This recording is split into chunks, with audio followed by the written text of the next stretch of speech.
Balleneros. Regla 2. Patrones. Bueno, recapitulando un poco todo lo que decíamos en la regla 1, que decíamos que para tener todas las probabilidades de éxito a nuestro favor en una operación, no solo la empresa debía encontrarse en condiciones óptimas, sino que tanto el sector como el mercado también debían encontrarse en ellas. Si bien a través de la regla 1 determinamos el timing perfecto del mercado, la primera escalón, por así decirlo, a través del vídeo de hoy, de la regla 2, determinaremos cuál es el timing perfecto para comprar una empresa. Ese último escalón. El timing perfecto para comprar una empresa siempre va a ser la activación de un patrón. Siempre es, básicamente, por ese motivo, en la metodología ballenera, solo compramos tras la activación de un patrón. Es decir, nuestro punto de compra va a ser siempre la activación de un patrón. Pero, ¿por qué el mejor timing para comprar en una empresa es siempre tras la activación de un patrón?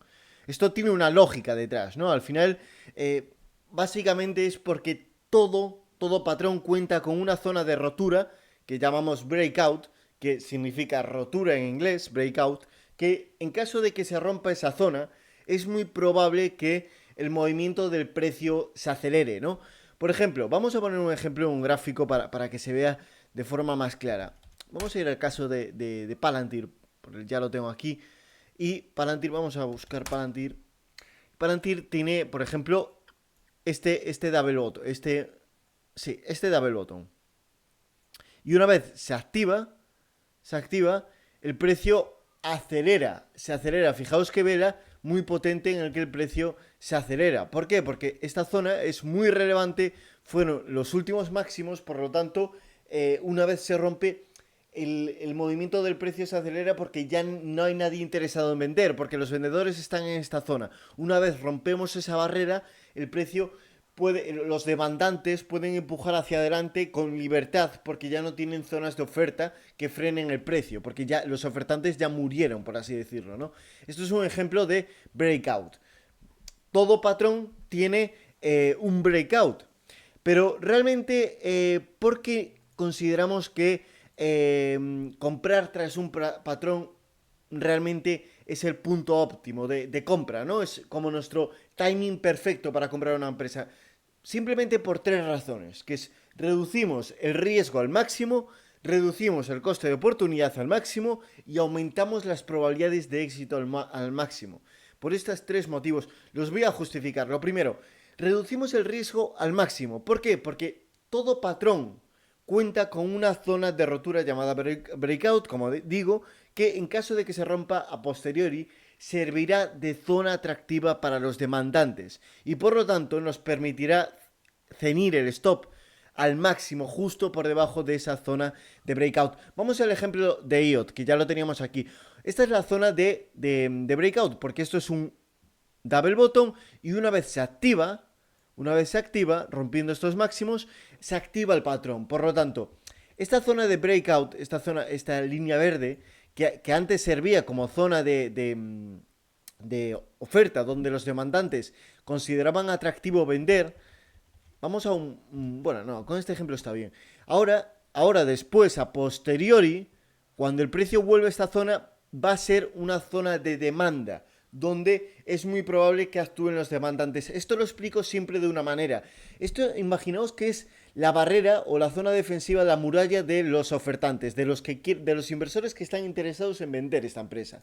Vamos a poner para que no confundir a nadie, aquí. Y fijaos que una vez aquí ellos tienen la muralla, ¿no? Imaginaos que esto es una muralla con los ofertantes, los inversores interesados en vender. Una vez los demandantes, los que están interesados en comprar, destruyen esa muralla, y ya no hay nadie. Es como que si conquistasen el poblado, por lo tanto ya no hay defensores de defensa, ya no hay soldados del equipo contrario, de los defensores, de los ofertantes, y por lo tanto los demandantes lo que hacen es coger la antigua muralla de los ofertantes, de los vendedores, y la reconstruyen. Y como ya tienen por así decirlo, los escombros, la estructura montada, simplemente la tienen que reconstruir, es muy probable que esta zona sirva después de demanda, porque es muy probable porque es mucho más sencillo construir una muralla donde ya había una muralla que construir una muralla desde cero. Entonces los demandantes son listos y lo que dicen son, hostia, vale, pues por lo tanto ahora vamos a construir aquí nuestra muralla. Y lo más probable es que ahí respete, ¿no? O al menos servirá como zona muy atractiva de demanda. Claro, al tener una zona muy clara de demanda, nosotros podemos comprar aquí y ceñir el stop al máximo, justo por debajo de esta zona. Entonces, ¿qué nos permite? Poder aprovecharnos de este movimiento que se inicia ahora con un stop muy ceñido y muy fiable, porque no es un stop que está en cualquier lugar, sino que tiene todo el sentido del mundo porque es muy probable, las probabilidades aumentan mucho de que el precio rebota aquí. Entonces, es fiable y ceñido, que es lo que queremos buscar. Que no esté demasiado cerca, como que salte en cualquier movimiento natural del precio, pero que a la vez esté ceñido y lo más cerca posible para asumir el menor riesgo posible. Por lo tanto, por esa pata es lo que digo que tenemos ese punto de reducir el riesgo al máximo. Pero también, como digo, reducimos el coste de oportunidad al máximo. ¿Por qué? Porque por excelencia, una de las principales ventajas de comprar tras la activación de un patrón es que exprimimos al máximo el timing. ¿Qué significa? El timing, pues sacar el máximo provecho o la máxima rentabilidad en el menor tiempo posible. De hecho, una de mis críticas principales hacia el value investing es que no tienen en cuenta el tiempo. El value investing dice, yo compro porque la empresa está barata y en algún momento la empresa volverá a su precio real, ¿no? O valor intrínseco, o su valor intrínseco, sí. Pero, ¿en cuánto tiempo? Porque si es dentro de 10 años, a mí no me interesa, porque hay miles de oportunidades cada día en el mercado. Entonces, esa es mi mayor crítica contra el value investing. No es que no tenga sentido, no, claro que tiene sentido su lógica. Lo que pasa es que no aprovechan el timing, no tienen en cuenta el tiempo y el tiempo en bolsa es fundamental. Más que nada, el tiempo es fundamental porque los seres humanos tenemos una fecha de muerte. Vamos a morir. Si no muriésemos, a mí me daría igual conseguir el dinero de la inversión dentro de 100 años. Me daría igual. Lo importante es ganar, ¿no? Pero como tenemos un tiempo limitado, perdón, por lo tanto hay que exprimirlo al máximo. Y es muy importante la rentabilidad que genera por tiempo. Son dos variables que van complementarias, van de la mano. Y una tiene que estar vinculada a la otra. No podemos tener solo el enfoque en la rentabilidad o solo en el tiempo. El tiempo es fundamental, como digo. Y al final, nuestro objetivo como balleneros es generar la mayor rentabilidad posible en el menor tiempo posible. Y la mejor forma de maximizar este tiempo en bolsa es comprando justo cuando se activa un patrón. Ya que el patrón no deja de ser la confirmación de que una tendencia se reanuda justo ahora o se inicia justo ahora. Por ejemplo, en el caso de IOT. Pongo este caso porque se puede emplear siempre igual. En el caso de IOT, una vez se activa este double bottom, tenemos la confirmación de que ahora sí la tendencia se inicia. Estábamos metidos en una tendencia bajista, tenemos un periodo lateral y ahora con esta confirmación tenemos el inicio, la confirmación de que la tendencia alcista se ha iniciado. Aquí todavía no teníamos la confirmación, todavía estamos en un periodo lateral. Ahora sí, cuando rompemos esto, tenemos la confirmación de que la tendencia alcista se reanuda. Y una tendencia alcista se caracteriza por dejar máximos y mínimos crecientes, o lo que es lo mismo, se caracteriza por tender a seguir subiendo con el tiempo, ¿no? Y con el tiempo hablamos, como esto es un gráfico semanal, pues a nivel semanas es muy probable que esté cada vez más arriba, ¿no? Estadísticamente, habrá semanas que no, pero a lo largo de varias semanas va a estar cada vez el precio más arriba, ¿no? Entonces, priorizamos ese timing. En cambio, si compras aquí, podemos estar laterales mucho tiempo y perdiendo mucho tiempo dentro del valor, que el tiempo, como digo, es fundamental. Evitaremos, por así decirlo, tener el dinero parado durante mucho tiempo, ya que si realmente el patrón el double bottom es exitoso, debería comenzar a subir justo ahora, desde el momento en el que compramos. Porque si no es exitoso y hay un retroceso hasta aquí, yo ya no quiero estar porque realmente lo que yo estaba viendo ya no existe. Fallé, o sea, realmente esto era un engaño, por así decirlo. Si el precio viene hasta aquí, debemos considerar que fue un engaño.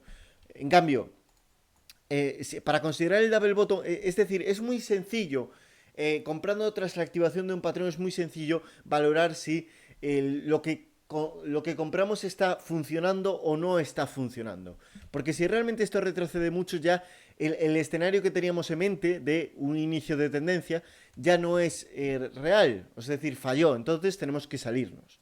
En cambio, cuando compras aquí, no sabes si, hasta dentro de mucho tiempo, no sabes si fallaste o acertaste. En el value investing no lo sabes hasta dentro de mucho tiempo. Bueno, y el último punto es que aumentamos las probabilidades de éxito al máximo. Esto está muy relacionado con todo lo comentado anteriormente. Al comprar tras la confirmación de que la tendencia se reanuda y justo en un punto en donde el precio va a tender a acelerarse y alejarse rápidamente de nuestro punto de compra, las probabilidades de éxito aumentan. ¿Por qué? Porque si compramos justo en este momento en el que el precio se aleja rápidamente de nuestro punto de compra, es como que se expulsa, entra toda la demanda, que todos los inversores como nosotros que queremos entrar aquí y los ofertantes que ya no quieren estar en el valor, lo que hace es, como digo, movimiento explosivo normalmente tras romper esta zona. Pues lo que nos permite es que nuestro punto de compra se aleja rápidamente de él. Entonces, lo que hace es aumentar las probabilidades de éxito. Además, comprando tras la activación de un patrón, como digo, es la reanudación o el inicio de una tendencia alcista o bajista, si el patrón es bajista. Pero en este caso, nosotros solo operamos patrones alcistas en la metodología Ballener. Entonces, realmente lo que hacemos es tenemos muchas probabilidades de éxito porque primero el punto de compra se aleja mucho rápidamente el precio se aleja rápidamente de él, entonces eso aumenta nuestras probabilidades de éxito, pero es que además compramos con el inicio de una tendencia alcista descansada. ¿Qué quiero decir con esto? Que cuando compras en tendencia alcista tienes muchas más probabilidades de éxito. Y es que además, cuando viene de un descanso como es este, porque venimos de una tendencia bajista y de una tendencia lateral, tiene todavía más las probabilidades de éxito. ¿Por qué? Porque la tendencia no es lo mismo comprar cuando una tendencia ya lleva muchísimo recorrido y comprar aquí arriba, porque aquí hay más probabilidades de que haya una corrección profunda. En cambio, si compras aquí, no hay pocas probabilidades de que haya una corrección profunda ahora, ¿no? Porque ya viene descansado el precio. Viene de un periodo lateral, un periodo bajista y demás. Entonces, otra razón, ya para terminar esto, por la que aumentan las probabilidades de éxito al comprar tras la activación de un patrón, es que el patrón es la huella de institucional, ¿no? Es lo que digo siempre, ¿no? El precio lo mueven los inversores institucionales, el precio de una acción lo mueven los institucionales. El retail no tiene tanto capital para mover el precio, no tiene tanto poder, mueve menos dinero, entonces no mueve el precio de una acción. Y el inversor institucional acumula acciones siempre, siempre de la misma manera. ¿Por qué? Porque realmente ellos, como no tienen que comprar poco a poco todos los días acciones, lo que hace es que normalmente esta acumulación queda reflejada en el gráfico con el mismo movimiento en el precio. Es decir, realmente como ellos tienen que comprar siempre de la misma manera porque no pueden comprar acciones de golpe, tienen que hacerlo poco a poco todos los días, lo que hace es que la configuración del gráfico que tiende a configurarse siempre de la misma manera, porque realmente hay como los mismos comportamientos en la oferta y la demanda. Y por lo tanto, si compramos tras la activación de un patrón, lo que hacemos es comprar con la confirmación de que es muy probable que estemos jugando en el equipo del institucional, en el equipo de los ganadores, en el equipo de los que mueven el precio. Y nos están indicando que están acumulando y están comprando. Y por lo tanto, si compran aquí, si estamos teniendo una indicación de que lo más probable, no existe nunca al 100%, pero que lo más probable es que están acumulando acciones aquí, significa que si están comprando aquí, significa que quieren vender más arriba, no van a querer vender aquí, no van a querer vender aquí, van a querer vender más arriba. Entonces, porque estos inversores no pueden salirse de una posición de un día para otro, compran para muchos meses o muchos años incluso. Antes de comenzar, aclarar un concepto, el concepto de la temporalidad. La temporalidad es importante. ¿Por qué? Porque al final un patrón es totalmente viable en cualquier temporalidad. Nosotros podemos ver, estamos ahora en gráfico semanal de semanas, donde cada vela es una semana, pero podemos ponernos un gráfico de 15 minutos y encontrar pues vamos a ponernos un gráfico de 30 minutos y encontramos pues double bottoms, por ejemplo, aquí ya, mira, lo veo de forma muy clara, aquí hay un double bottom en gráfico 30 minutos. Entonces, para que veáis que esto al final, un patrón puede ser totalmente viable en cualquier gráfico, desde un gráfico muy pequeñito hasta un gráfico más amplio de meses, incluso de años. Entonces, es muy importante, la pregunta típica que se suele hacer que me suelen hacer bastante es ¿en qué tipo de gráfico nos tenemos que fijar? Si un gráfico diario, semanal, horario. Y esto dependerá de la estrategia, dependerá de la temporalidad de tu estrategia. La metodología ballenera es una estrategia de largo plazo. ¿Qué me refiero con la temporalidad de la estrategia? Pues una operativa más de corto plazo, como por ejemplo de días, o incluso de day trading, que tú compras hoy y vendes al final de la sesión, vendes en el mismo día, que es muy de corto plazo, lleva mucho más tiempo. Pero en esa operativa tienes que fijarte en gráficos de minutos, como el que estaba mostrando anteriormente. En cambio, si tú tienes una operativa donde simplemente tienes que ver el gráfico durante una vez a la semana o una vez al mes o incluso, bueno, o una vez al día, pues utilizarás gráficos más grandes. Entonces es muy importante que primero aclares la temporalidad de tu estrategia en base a tu filosofía, a tu forma de ser y a tu estilo de vida, porque no todo el mundo puede estar delante de la pantalla todos los días, y después a partir de ahí fijes la temporalidad de tus gráficos. Yo voy a explicar la metodología ballenera porque es de largo plazo. Entonces nosotros, al ser largo plazo, vamos a ver los patrones, los vamos a ver en gráfico semanal, como el que tenía antes aquí en IOT, en gráfico semanal. Por lo tanto, como digo, nosotros utilizamos largo plazo, gráfico semanal. Si tenemos una estrategia de corto plazo, emplearemos gráficos en temporalidades de una hora. Una estrategia de medio plazo, pues gráficos en temporalidad diaria. Al final, como digo, esto depende de eso, pero es totalmente viable. En relación a los patrones, también debo aclarar que los patrones que empleamos no son los que más nos gustan, ni los que recomiendan en un libro, ni un inversor famoso, sino que son los que yo personalmente he comprobado que son los que más probabilidades de éxito tienen. Por así decirlo, mayor efectividad, que son estos 4 patrones de aquí. Si los fundamentales fuesen más efectivos, como dicen los value investors, yo sería un ultra defensor de los fundamentales. No lo dudéis. Si yo hubiese comprobado que los fundamentales son más efectivos, yo sería un fiel defensor de ellos. Yo quiero ganar dinero, a mí me da igual lo que tenga que hacer. A ver si lo entendéis. Que no es porque a mí me guste más los gráficos, que no. Si los fundamentales funcionasen mucho mejor, yo estaría todo el día viendo fundamentales. Es que es así, a mí lo que importa es ganar dinero, no tener razón. Por lo tanto, realmente estos patrones son los que estadísticamente dentro de una fase de incubación tienen más probabilidades de éxito que otros. Yo lo que hice fue analizar todos los IPOs de las últimas décadas y a través de este estudio descubrí que dentro de esta fase de incubación existían estos 4 patrones que se repetían con frecuencia en los casos de mayor éxito. En los casos de mayor éxito que surgieron las fases de incubación, que son los primeros años de vida de una empresa, pues estos patrones son los que más tuvieron éxito. Entonces normalmente surgían de estos patrones esas grandes tendencias. Pero además, gracias a este estudio detecté que las dimensiones y el tamaño del patrón también influían en las probabilidades de éxito. Por ejemplo, vamos a poner un ejemplo con un cap and handle. Vamos a ir al caso de Monday. Por ejemplo, descubrimos que, bueno, este es el cap and handle de ahora, pero el cap and handle, vamos a poner este ejemplo de cap and handle aquí. descubrí que, por ejemplo, el cap and handle, por poner un ejemplo, cuando el handle, que es esta parte de aquí, es el cap es esto y el handle es esto, pues realmente cuando el handle estaba muy próximo a mínimos históricos, a estos mínimos de aquí, las probabilidades de éxito disminuían mucho.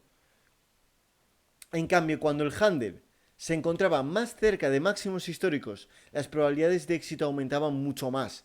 Por ejemplo, en el caso de Monday, el handle se encontraba muy cerca de mínimos históricos. De hecho, no se encontraba ni siquiera a la mitad. Entonces, este handle se puede considerar que falló porque no tuvo continuación. Hubo aquí un retroceso y demás. Entonces, es a lo que me refiero. Entonces, esto no es casualidad, es decir, sino que hay una lógica detrás. Cuanto más próximo a mínimos se encuentre el handle, en más zonas de oferta, cuando se active el patrón, más zonas de oferta se encontrará por encima. Porque tiene toda esta zona de oferta donde hay muchísimas murallas de los ofertantes, por así decirlo. Entonces, cuanto más... Y realmente esto lo que hace es disminuir las probabilidades de éxito, porque existen menos probabilidades de que el movimiento tenga continuación, esa continuación que digo inicial, ¿no? Entonces, eso es un ejemplo. Otro ejemplo peculiar es, por ejemplo, el, el double bottom de Robinhood. Robinhood tenía aquí un double bottom, yo esto lo vi obviamente en su momento, que, fijaos, voy a quitar esto para que no os confundáis. Aquí, este double bottom, esto es mínimo, el punto G, lo que llamo yo, otro mínimo y rompe diariamente por encima, esto diariamente lo rompe y se activa el patrón. Sin embargo, fue un fracaso, después el precio se vino aquí. Vamos a darle a reproducir, fijaos cómo el precio después se vino aquí. ¿Por qué falló este double bottom? Porque el tamaño del double bottom era muy grande. Es decir, lo que quiero decir es que este double bottom era muy grande, tenía muchísimas semanas.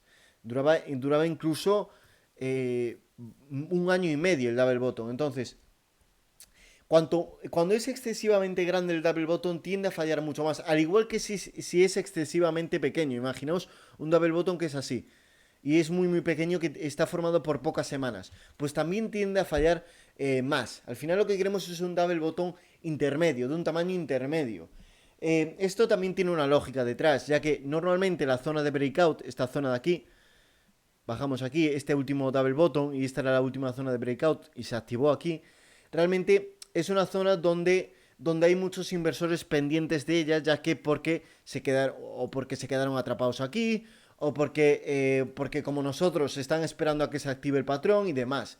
Entonces, cuanto más tiempo pase sin activar esa zona de breakout, es decir, cuanto más grande sea el patrón realmente menos inversores van a estar pendientes de este double bottom. ¿Por qué? Porque algunos ya se irán deshaciendo de la posición. Al final, tú, si compraste aquí y el precio te baja aquí, muchos de estos inversores venderán. Aquí también venderán. Cuanto más tiempo pase sin volver el precio aquí, más probabilidades hay de que vendan antes, ¿no? Entonces, más inversores van a estar menos pendientes del patrón. Además, si el double bottom, hay inversores que operan en gráficos diarios, en gráficos de corto plazo. Por lo tanto, si el punto clave, la zona de breakout ya pasó hace un año, por ejemplo, esto fue en noviembre de 2022 y esto en julio de 2023, muchos que operan en gráficos de corto plazo ya no están pendientes de este patrón, porque es muy de largo plazo. Entonces, por eso es mejor que sea un patrón intermedio, ni muy grande ni muy ridículo. ¿Por qué? Porque realmente lo que queremos es que esta zona funcione bien de oferta, de demanda. Entonces, después apoyarse y que respete esta zona. Entonces, cuanto más tiempo hay, como digo, menos importancia va a tener esta zona, entonces menos probabilidades tiene de que el precio se retroalimente cuando rompe eso, sino que va a tender a bajar. Entonces, esto es un buen ejemplo de que el breakout tiene que tener efectividad. Es otro ejemplo de que las dimensiones del patrón influyen. No solo los patrones, sino también las dimensiones de ellos. Pero vale, por lo tanto, en el vídeo de hoy lo que voy a especificar, ahora ya vamos a empezar en nada, es ¿Qué dimensiones debe tener un patrón para poner las máximas probabilidades de éxito a nuestro favor? Pero para ello, antes debemos aprender a medir un patrón. Vamos a aprender a medir un patrón y después vamos a ver qué probabilidades, realmente qué dimensiones debe tener cada uno de los patrones. Para medir un patrón, nosotros lo que hacemos es medirlo a través de Fibonacci. Pero ojo, el Fibonacci está aquí en la parte izquierda. Si veis en esta parte, veis aquí abajo. A ver, un momento, perdón. Aquí, perdón. Este de aquí, perdona, que estaba confundido. Justo debajo de las líneas, ¿no? Si veis aquí, retroceso de Fibonacci. Entonces, si pulsáis botón izquierdo y volvéis a pulsar la pantalla, ya lo tenéis. Al final, el Fibonacci es arrastrar. Pulsáis y arrastráis y después soltáis el ratón. Volvéis a pulsar, es decir, el Fibonacci es, le pulsas aquí, pulsas la pantalla, mueves hacia donde tú quieras y luego vuelves a pulsar el botón izquierdo y ya lo dejas ahí establecido. Vale, vamos a explicar el Fibonacci. El Fibonacci nosotros no lo empleamos de la misma manera que todo el mundo, ojo, no vamos a hacerlo de la misma manera. Nosotros empleamos el Fibonacci porque no se ve afectado por el nivel de volatilidad de la empresa. Lo voy a explicar para que... Simplemente yo lo que hago es justificar por qué empleamos cada cosa. Después os voy a justificar cómo utilizarlo. Para que un cap and handle sea más eficaz, por ejemplo, debe tener un retroceso mínimo. Es decir, por ejemplo, vamos a ir al gráfico de Nu Holdings y vamos a ver que aquí hay... Esto se puede considerar un cap and handle, ¿no? Porque hay aquí el cap y aquí un handle. Pues nosotros también descubrimos una de las cosas de dimensiones que debe tener un cap and handle, es que este handle tenga un retroceso mínimo. Es decir, el retroceso no puede ser así, porque esto tiende a fallar mucho más. Es lo que descubrimos, que tendría a fallar mucho más. Tampoco puede ser así el handle, porque ya no es un handle, ¿no? Muy profundo. Pero debe ser intermedio. Al final lo que buscamos es equilibrio. Por lo tanto, lo que hacemos nosotros es medir el tamaño de este retroceso, desde el máximo al mínimo del handle. Entonces, si queremos medir este retroceso, no podemos valorarlo por el retroceso en porcentaje. ¿Por qué? Porque aquí, fijaos, hay un retroceso del 19%. En cambio, si nos vamos a un caso como el GCT, que tiene aquí, parece que tiene otro cap and handle, cap y handle. Fijaos, este handle, vamos a ver cuánto retrocede desde los máximos, que retrocede un 44%. En cambio, si lo vemos en perspectiva, no retrocede tanto como el que... Nu, es decir, más o menos son iguales el retroceso en función de lo que ha subido el precio. Incluso Nu retrocede más. Lo que pasa es que esta empresa es mucho más volátil, por eso retrocede mucho más, porque al final esta empresa desde aquí, desde los mínimos del cap, se revalorizó un 700%, un 800%, en cambio Nu, desde los mínimos del cap se revalorizó hasta ese máximo hasta ese handle, un 130%. Por lo tanto, no es que el retroceso haya sido mayor o menor, sino que simplemente tiene mucha más volatilidad la empresa. Por lo tanto, para que no nos veamos influidos por eso, utilizamos el Fibonacci. Por esa razón. ¿Por qué? Lo voy a justificar ahora. Porque al final lo que pedimos nosotros es de media, ojo, ahora lo voy a justificar, pero de media que desde el cap hasta el máximo del handle haya un retroceso mínimo del 0,38% de Fibonacci, ¿no? Que llegue al menos hasta el 0,36, 0,38, hasta esta zona. Entonces, esta forma es mucho más eficaz y mucho más realista de calcular el retroceso del handle. ¿Por qué? Porque si vamos a GCT, también vemos que en ese retroceso, si vamos al mínimo del cap y al máximo del handle, vemos que ese retroceso alcanza el 0,50. Este caso es más profundo también, pero la diferencia no era tan grande como la que había en volatilidad, en porcentaje, ¿no? de caída, de retroceso. Entonces es mucho más realista porque el Fibonacci lo que tiene en cuenta también no solo el retroceso, sino el retroceso en función de la subida previa, que es a mí lo que me interesa, porque cada empresa tiene una volatilidad diferente. Ya vamos a empezar ahora. Las dimensiones que debe tener cada uno de estos patrones no es obligatorio que las sepamos de memoria. Para ello empleamos como apoyo el PowerPoint que os he dejado en el apartado de condiciones dentro de la regla 2 de la página web. Veréis que cada regla tiene un vídeo, condiciones, donde está el Excel y el PowerPoint y después los ejercicios prácticos. Pues en condiciones vosotros vais a tener un PowerPoint donde vais a tener básicamente esto. Lo tengo por aquí. Un momento. Esto de aquí, las dimensiones, por ejemplo, del Cap and Handle. Esto, como digo, no lo tenéis que saber de memoria. Con el tiempo ya os daréis cuenta que lo aprenderéis de memoria. Porque de tantas veces hacerlo, al final se os va a quedar en la cabeza. Yo me lo sé más o menos de memoria. Pero durante el principio podéis ir consultándolo y por eso os dejo ese PowerPoint para que podáis ir consultándolo. Teniéndolo al lado durante los primeros meses, sobre todo.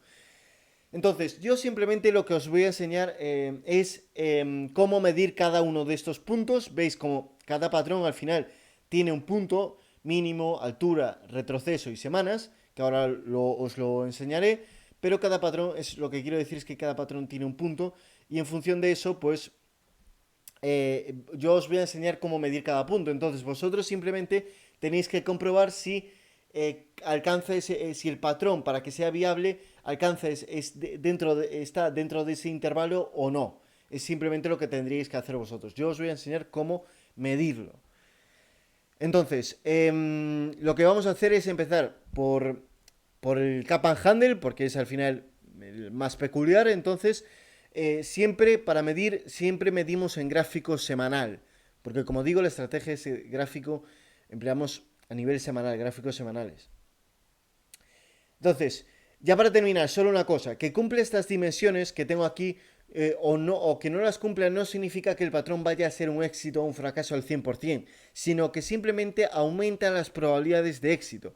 Veréis como hay muchos patrones que no cumplen estas dimensiones y acabarán siendo un éxito, y otros patrones que las cumplen y no acabarán siendo un éxito. Simplemente yo lo que os muestro es una media de todos los patrones de las últimas décadas. Esta es la media de los Cap and Handles exitosos de las últimas décadas. Tenían estas dimensiones, pero como digo, hay unos que tuvieron éxito también y que no entran aquí, y otros que tuvieron estas dimensiones y fueron un fracaso. Simplemente es una media. Nosotros lo que queremos es jugar con la probabilidad, poner las probabilidades de éxito a nuestro favor. No existe el 100% en bolsa. Por lo tanto, vamos a empezar, como digo, con el Cap and Handle. Ahora es cuando empieza este vídeo. Ahora es el comienzo del vídeo. Entonces, vamos a hacer otro vídeo aparte para que realmente veáis cómo funciona y que lo tengáis separados.